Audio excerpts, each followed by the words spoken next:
পশ্চিম কাৰ্বি আংলঙত খিলঞ্জীয়াৰ সুৰক্ষা আৰু উচ্ছেদ অভিযানৰ দাবীত ঐক্যবদ্ধ সংগ্ৰাম ফেলাংপিত বিশাল জনসমাৱেশ লিড চৰংফা ডাঙৰীয়াই সাংবাদিকৰ আগত কৰা কিছু মন্তব্য আপোনালোকলৈ আগবঢ়ালোঁ।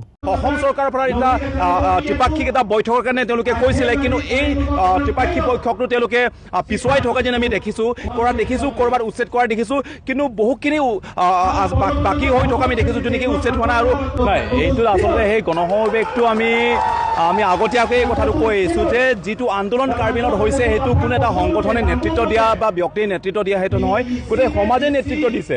সেইকাৰণে চৰকাৰৰ লগত যিটো আলোচনা হৈছে, যি প্ৰতিশ্ৰুতি, যি সিদ্ধান্ত লৈছে, এই গোটেই সিদ্ধান্ত লৈ পেলাই ৰাইজৰ লগত আমি আলোচনা কৰাৰ কথাটো মই আগতীয়াকৈ ঘটনা আহিছোঁ। এই গোটেই বিষয়টো আমি আলোচনা কৰিছোঁ আৰু কিছুমান সিদ্ধান্ত লৈছোঁ, যিটো আমি সন্তুষ্ট নোহোৱা সিদ্ধান্তখিনি ক'ৰবাত হয়, ক'ৰবাত কাৰ্যকৰী কৰা হৈছে, ক'ৰবাত কৰা দেখিছোঁ, ক'ৰবাত উচ্ছেদ কৰা দেখিছোঁ, কিন্তু বহুখিনি বাকী হৈ থকা আমি দেখিছোঁ, যোনখিনি উচ্ছেদ হোৱা নাই। আৰু অসম চৰকাৰৰ পৰা এটা ত্ৰিপাক্ষিক এটা বৈঠকৰ কাৰণে তেওঁলোকে কৈছিলে, কিন্তু এই ত্ৰিপাক্ষিক বৈঠকটো তেওঁলোকে পিছুৱাই থকা যেন আমি দেখিছোঁ। সেইটো বিষয়টোক লৈ পেলাই যিটো ৰাইজে বা ৰাইজৰ মজিয়াত এটা আলোচনা, এই আলোচনাটো আমি সন্তুষ্ট নোহোৱাটো আমি ৰাইজৰ মতামতখিনি পাইছোঁ।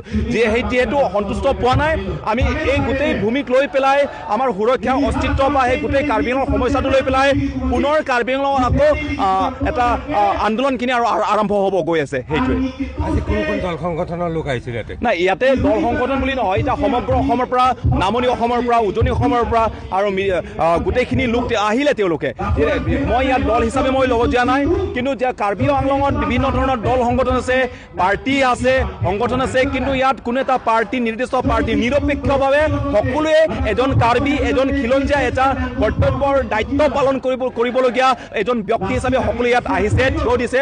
আৰু ঐতিহাসিক কাৰ্বি আংলঙত প্ৰথমবাৰৰ বাবে এনে ডাঙৰ এটা সেই গণসমাৱেশ কাৰ্বি আংলঙত আমি দেখিব পাইছোঁ।